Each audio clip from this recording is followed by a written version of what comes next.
The Man on the Bench. The morning in San Francisco started like most others. Fog drifting between tall buildings, birds flitting around in the early light, and people rushing with coffee in one hand and their phones in the other.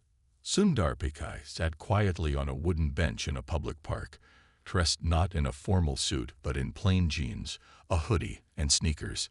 He had taken the day off from Google, not to travel or attend a meeting, but to walk among ordinary people, to feel again what it meant to live simply. His thoughts were deep. He missed the early days of struggle, when he and his family lived in a small house in Chennai. There was one phone in the neighborhood, one fan in their home, and his father had to save for years just to buy a scooter. Those memories grounded him. They reminded him of humility. Across the park, a man pushed a shopping cart filled with what looked like old clothes, newspapers, and cans. His beard was thick and gray, his jacket worn and torn. His name was Elijah. He was homeless. For 10 years, he had been living on the streets after losing his job and family in a car accident that changed his life forever. As Elijah walked past Sundar, he slowed down. There was something different about the man on the bench. He didn't look down at Elijah like others did. He didn't cross to the other side or act scared. Instead, he smiled softly and said, "Good morning." Elijah blinked, surprised. "Good morning," he replied, then hesitated. "You don't mind if I sit?" "Please," Sundar nodded, moving over. They sat in silence for a few minutes. Sundar looked at the man beside him and noticed a plastic bag in his hand. Inside was a half-eaten sandwich, peanut butter, and jelly. "You hungry?" Elijah asked. Sundar shook his head, but then smiled. "I could eat." Without hesitation, Elijah pulled out the sandwich, tore it in half with careful hands, and offered one piece to Sundar. "It's not much, but it's fresh. I saved it." Sundar was stunned. This man, who clearly had so little, had just offered him half of the only food he had. "Thank you," Sundar said quietly, taking the sandwich. They sat together, eating in silence. "What's your name?" Elijah finally asked. "Sundar," he replied simply. Elijah smiled. "Nice name. I'm Elijah. I used to be a history teacher." Sundar raised his eyebrows. "A teacher?" "Yeah, before the accident, before I lost everything." Sundar looked at him with genuine curiosity. "What happened?" Elijah told his story, not in a sad way, but like he had come to peace with it. He spoke of his wife, his daughter, the car crash that took them both, the drinking that came after, the job he couldn't keep, the friends who stopped calling. "Now, I just walk. I talk to the trees. I write poems sometimes, and I share my sandwiches when I can." Sundar was quiet. Something in his heart stirred. This man had every reason to be angry, bitter, or cruel. But instead, he was kind, giving, still hopeful in some strange way. A silence fell again, but this time it felt like peace, not awkwardness. "You said you used to be a teacher," Sundar said thoughtfully. "Would you teach again if you had the chance?" Elijah laughed. "Me? Now, look at me. Who'd want an old homeless man teaching their kids?" "What if someone did?" Sundar asked. Elijah looked at him sideways. "You're serious?" Sundar just nodded. They talked for another hour. About books, about life, about choices. As the sun began to rise higher in the sky, Sundar stood up and offered his hand. "Thank you for the sandwich and for the conversation." Elijah shook it firmly. "You're welcome, Sundar, whoever you are." As Sundar walked away, Elijah didn't know he had just spoken with the CEO of one of the most powerful tech companies in the world. He didn't know that Sundar's heart had changed in a way that would lead to something far greater than a shared sandwich. But Sundar knew, and as he left the park, one thought kept echoing in his mind. If a man with nothing can give so much, what more can I do with everything I have? The phone call that changed everything. 2 days had passed since Sundar met Elijah in the park, But the memory of the homeless man offering him half a sandwich, a man with nothing but still willing to give, refused to leave Sundar's mind. He sat alone in his quiet apartment that night, staring at the untouched dinner on the table. His mind replayed Elijah's words again and again. I used to be a teacher, before I lost everything. I write poems sometimes, and I share my sandwiches when I can. Sundar closed his eyes and breathed deeply. He had spent years building systems, products, technology to reach millions. But now, something in his soul whispered that real change began in smaller moments. Real kindness wasn't in press releases, it was in peanut butter and jelly sandwiches, shared on park benches. He opened his laptop. A plan was beginning to form. Early the next morning, Sundar walked into the Google headquarters, not through the front entrance where cameras usually followed him, but through the side. Dressed simply, like he had been in the park. His assistant, a kind young woman named Maya, was surprised to see him in so early. Sundar, you're here early today. Do you want coffee or your morning briefing? He smiled. Not today. I want you to find someone for me. Maya blinked. Someone. Yes, he said, sitting down and opening a small notebook. His name is Elijah. He's homeless. He lives near Mission Park, usually around the north benches. He was a teacher once. I want to help him. Maya was taken aback. In all her time working with Sundar, she had never seen this side of him. So personal, so determined about something not linked to the tech world. Of course, but what kind of help are we talking about? Whatever he needs, Sundar said softly. Shelter, food, a second chance. Maya nodded. I'll begin today. Elijah, meanwhile, sat beneath the same tree in the park. The sun was high, but his mood was low. He had given away his last sandwich to Sundar 2 days ago, and hadn't had a proper meal since. His legs ached from sleeping on concrete, and the cold from the night had settled in his bones. But he was smiling. A family passed by, and their little girl dropped her teddy bear. Elijah picked it up and handed it back to her with a bow. She giggled and said, "Thank you, Grandpa," before running to her mom. That smile, the one from the little girl, kept his spirits up, just like always. An hour later, a black car pulled up near the bench. 2 people stepped out. Maya, holding a clipboard, and a man in a cap who seemed like security. They walked over. "Excuse me," Maya said gently. "Are you Elijah?" Elijah looked up slowly, shielding his eyes. "Depends. Who's asking?" "A friend," she smiled. "A friend who says thank you for the sandwich." Elijah froze. He remembered that moment. "Wait. Sundar. He sent you." Maya nodded. "He'd like to speak with you again. And he wants to help." Elijah's voice caught in his throat. He had never expected anything to come from that day. In fact, he had already convinced himself he'd never see Sundar again. But the car door opened, and there Sundar was. No cameras, no press, just a simple man with a grateful heart. "Hello, Elijah," Sundar said, stepping forward. "You said no one would want you to teach again. I think you were wrong." Elijah chuckled nervously. "You serious about all this?" "Completely." Sundar nodded. "I have a program. We're starting something new. It's called Second Seed. It's for people like you, those who've fallen through the cracks, but still have so much wisdom, heart, and kindness. We want to train people, mentor others, help children who need teachers like you." Elijah blinked, stunned. "I don't have clothes. I don't even have a place to sleep." "We'll take care of that," Sundar said, placing a hand on his shoulder. "We've already arranged housing. A small apartment, clean clothes, a warm bed, all waiting for you." "Why?" Elijah asked. "Why me?" "Because," Sundar replied gently, "you gave a sandwich to a stranger. And sometimes that's the kind of hero this world needs." Tears welled up in Elijah's eyes. By sunset, Elijah sat in a small but clean room in a community center guest house. Warm soup on the table, fresh clothes laid out on the bed. A handwritten note sat beside it. "This is just the beginning. Welcome back, teacher. Sundar."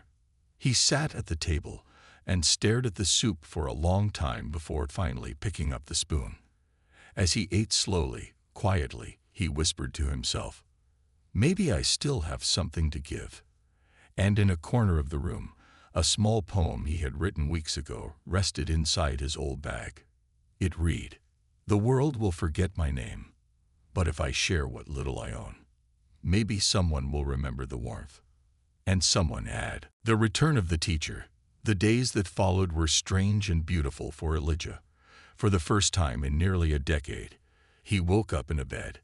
He didn't have to worry about the rain soaking through his cardboard shelter. He didn't have to search for leftover food in trash bins or wait in long soup kitchen lines. But even with warm blankets and hot meals, the transition wasn't easy. Elijah would still wake up before sunrise, startled, thinking someone might steal his shoes. When people knocked on his door, his body flinched. And at night, he'd sometimes cry without knowing why.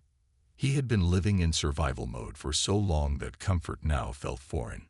Yet there was something stronger than fear stirring in his heart. Purpose. On a rainy morning, Sundar visited Elijah again, this time with a tall woman in a navy blue coat. Her name was Dr. Janice Ramirez, an education specialist who had worked with reformed veterans, dropout students, and people from broken homes. "Elijah," Sundar said, placing a folder on the table, "I want you to meet Janice. She's helping lead Second Seed. We want to build a program that brings back forgotten voices into classrooms. People like you." Elijah looked hesitant. "I don't know if I can teach again. I've changed." Janice smiled warmly. "So have the students. They don't want perfect teachers. They want real ones. Ones who've walked through pain and still choose kindness." She slid a paper toward him. "This is a 6-week mentorship and retraining course. You won't be alone. And at the end, if you're ready, we'll place you in a school that needs someone just like you." Elijah stared at the paper for a long moment. Then, with slightly trembling hands, he signed his name. The training began the following Monday. The first day, Elijah sat at the back of a small classroom inside a community learning center. 12 others were in the room, former nurses, veterans, single parents, and one man who had once been in prison for 15 years. The program wasn't just about teaching methods. It was about rebuilding confidence, breaking shame, rediscovering voice. Elijah listened more than he spoke those first few days, but when Janice asked them to share something from their past that gave them hope, he stood slowly and told the story of the sandwich. The room was quiet. Some people smiled. One woman wiped her eyes. After that, everyone looked at Elijah not with pity, but with admiration. Weeks passed. Elijah was early to every class. He stayed after to help clean. He took notes like he was back in college. And at night, in the silence of his little room, he began writing again. Poems, stories, lessons he wanted to share with future students. By the 5th week, he was asked to stand in front of the group and lead a lesson. His hand shook as he picked up the marker. His voice cracked on the first word. But then he looked at Janice. She gave him a nod. And slowly, steadily, he began to teach again. Not with fancy words, not with slides, but with heart. "History," he said, drawing a rough timeline on the board, "isn't just about kings and wars. It's about the moments that seemed small, but changed everything.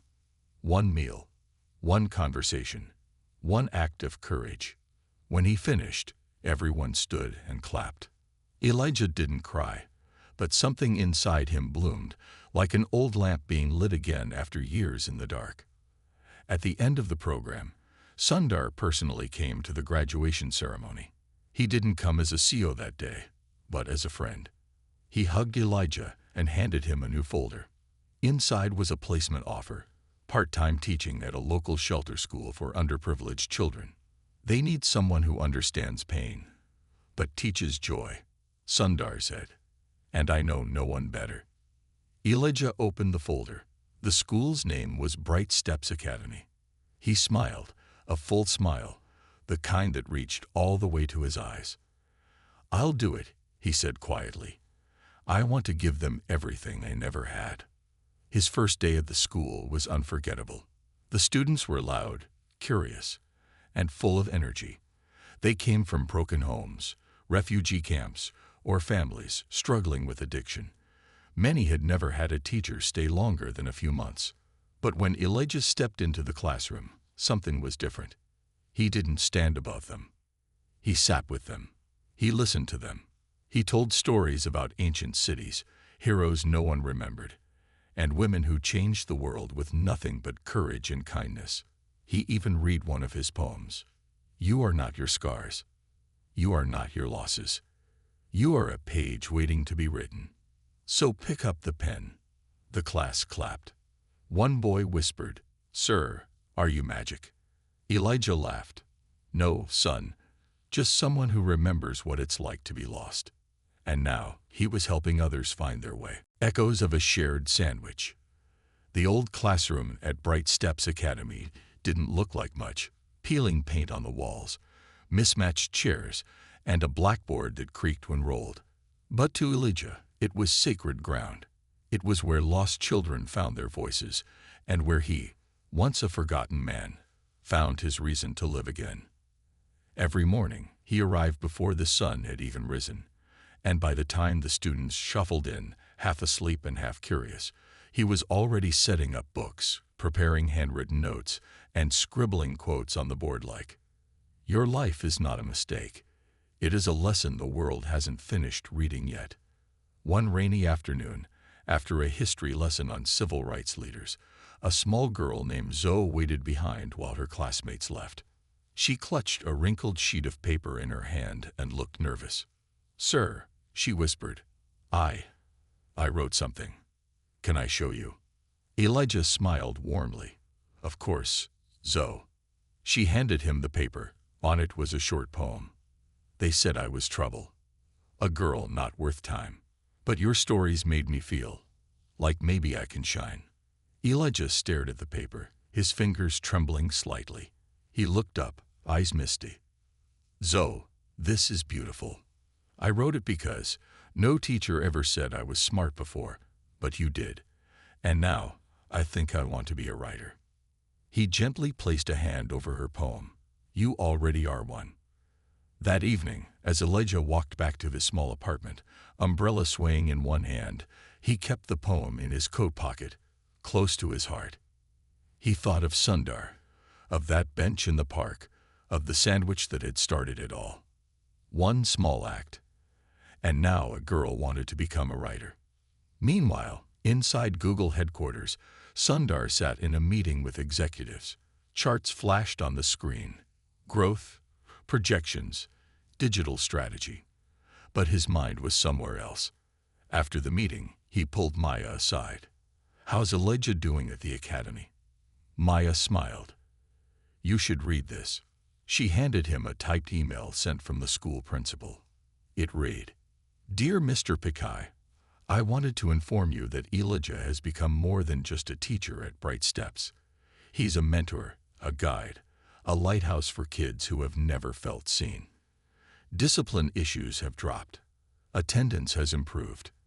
And every week, students are writing stories, poems, and journals because Mr. Elijah tells them their words matter. Your second seat program is not just working, it's blooming." Sundar leaned back in his chair, moved. He thought about how the tech world often talked about disruption, innovation, and scale. But maybe the biggest innovation was simply reminding people of their worth. Weeks turned into months. Elijah's students kept writing. One day, he brought in blank journals for all of them, bought from his modest stipend. "These," he said, "are your time machines. They take your feelings today and carry them to your future self." The students loved it. They wrote about fears, dreams, hopes, crushes, and even family problems. Elijah never judged, only listened. One student, Malik, whose father was in prison, once asked, "Sir, does it make me bad That I miss him. Elijah knelt down beside him and said softly, "No, son, it makes you human." The stories from Bright Steps Academy began to spread.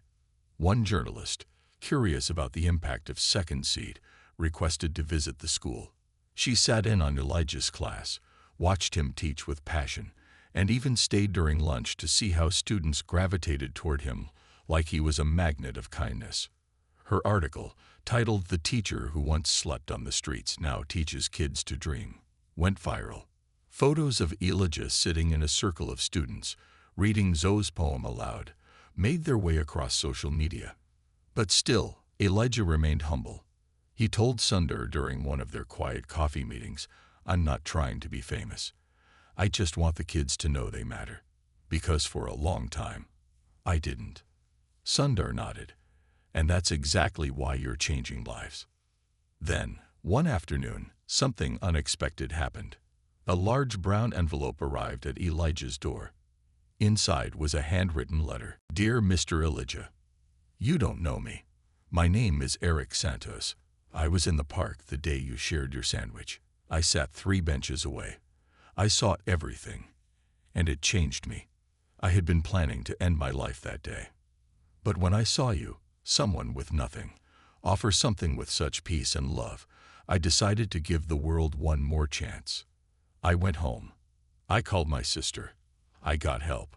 I'm alive today because of you. Thank you." Elijah sat down, legs weak.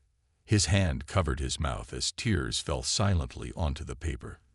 He had saved a life, without even knowing. Later that night, Elijah placed the letter beside Zoe's poem on his small desk. He looked around his modest room, at the books, the notes, the warm lamp glow. He whispered, "This is not just a second chance. This is a second life." When stories become seeds, the photo of Elijah sitting on the floor, surrounded by laughing students, holding up a worn notebook with Zoe's poem scrawled in pink ink, had now been shared across social media millions of times. It was reposted not because it was dramatic or glamorous, but because it was true. The homeless man who taught children to believe. From park bench to classroom hero. A sandwich, a story, a spark. People across the country began writing to the school. Some offered to donate books. Others offered meals, funding, or school supplies. Retired teachers asked if they could help. Even students from other cities asked, "How do we join Mr. Elijah's class?" Sundar watched this unfold not with pride, but with a quiet joy. He knew this wasn't about Google. It wasn't about fame. This was about the human heart, about what happens when someone sees you. Not your failures, not your past, but your worth. On a warm spring morning, Sundar called Elijah. "There's something I'd like you to do," he said. "Of course," Elijah replied, sipping tea from a chipped blue mug. "There's a national education conference happening next month in New York. The biggest minds in learning will be there. Ministers, policymakers, university heads. I want you to speak." Elijah nearly dropped the cup. "Me? Yes, you." "Sundar, I've taught in a shelter school for 6 months. I don't have a degree anymore. I barely have shoes that match." Sundar laughed softly. "And yet you've done what half the system couldn't. You made kids believe again." The following weeks were a blur. Sundar arranged for a speech coach to help Elijah. He was given a suit, his first in years. His shoes were polished, and his nervous smile was gently guided by the encouragement of everyone around him. But still, he doubted. He stood in front of a mirror in his small apartment and practiced again and again. "What if they laugh?" he whispered. "What if they see a man who used to sleep in the gutter and turn away?" But then he remembered Zoe's poem, Eric's letter, Malik's question, and he whispered to his reflection, "They'll see someone who got up again." The night before the event, Sundar knocked on Elijah's hotel room door. They sat together near the window, watching the lights of New York City dance below. "You nervous?" Sundar asked. "Terrified," Elijah admitted with a chuckle, "but not because of the crowd. I'm scared of not saying the right words." Sundar placed a hand on his shoulder. Just speak from the place where the sandwich came from. The next morning, the auditorium was packed. Hundreds of faces, flashing lights, giant screens. When Elijah was introduced, the crowd clapped politely. But the moment he took the stage, standing awkwardly in his too-perfect suit, he paused and looked around. His first words weren't planned. He stepped up to the microphone, cleared his throat, and said, "I'm not here to impress you. I'm here to tell you that you don't need perfect people to build a better world. You need people who remember what it's like to be broken and still choose to be kind." The room fell silent. He told his story, not as a victim, but as a human being.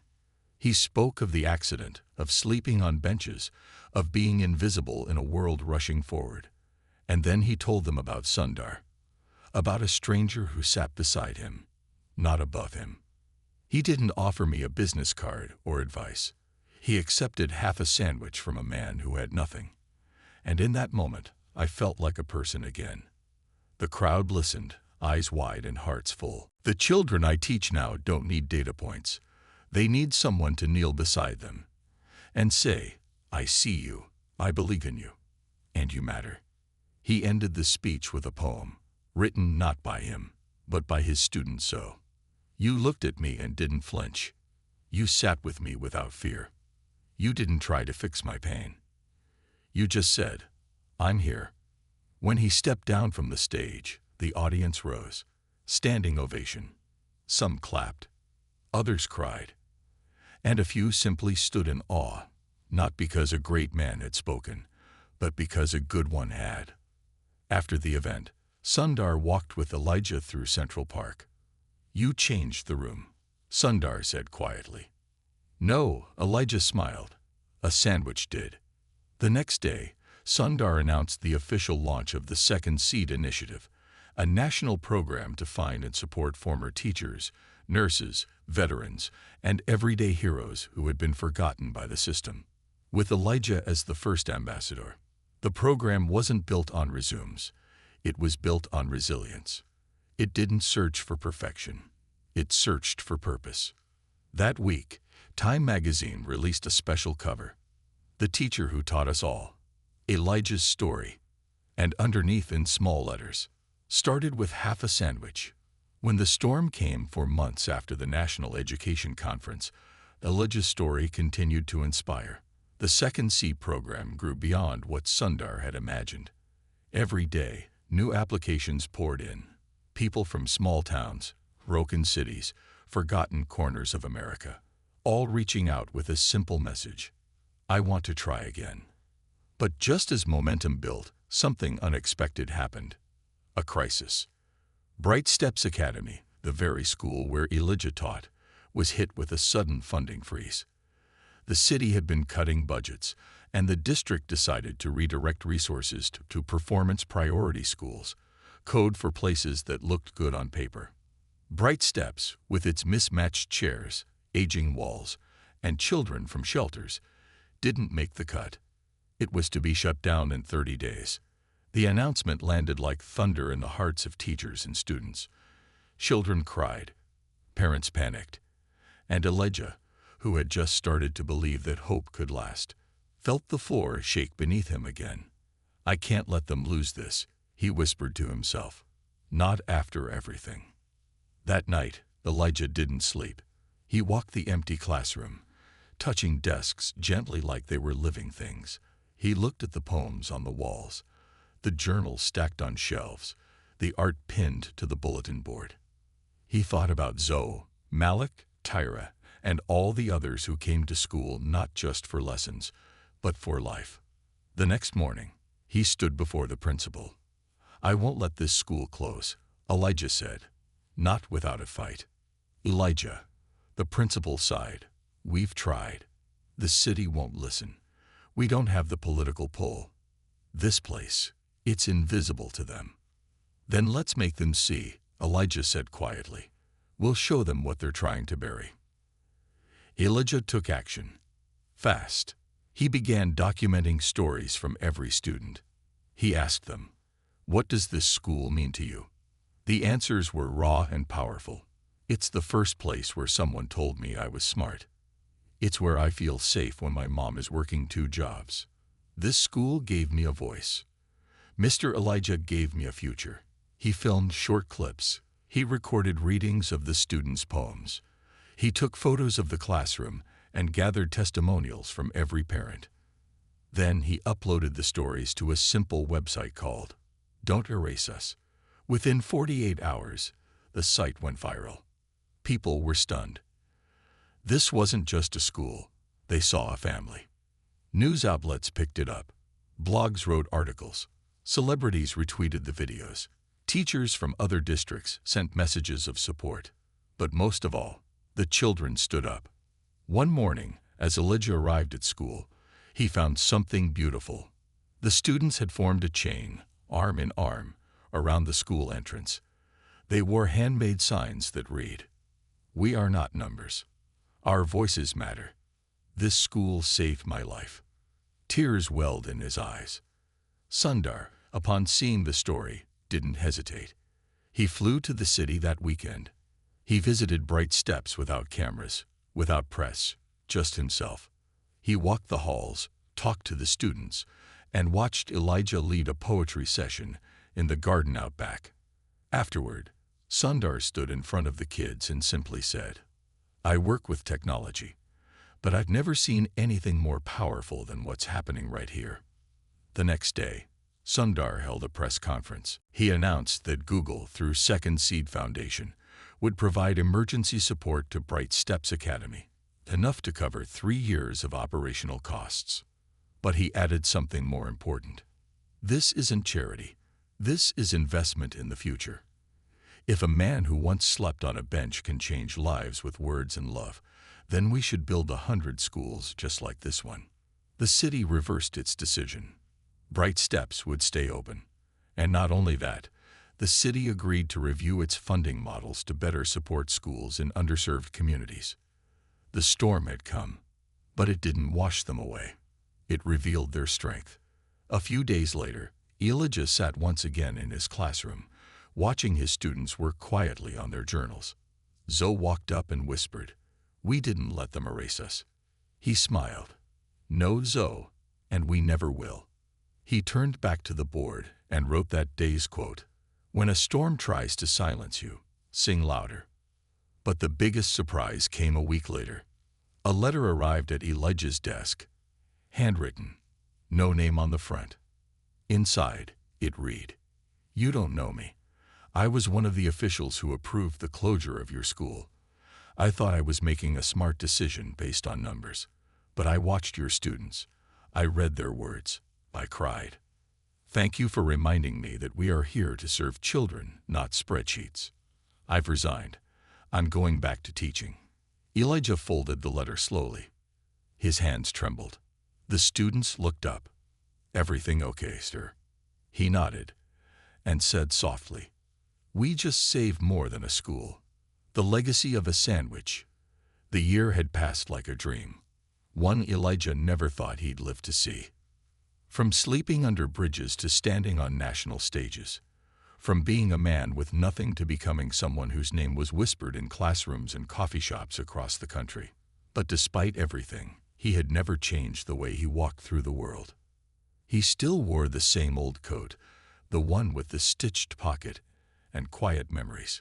He still sat with students during lunch and ate peanut butter sandwiches on the front steps of the school. And every Friday, just before the bell rang, he still said the same thing. Your story matters, even if no one's listening yet. One Sunday afternoon, Sundar visited Elijah's apartment. They had grown close, closer than most people knew.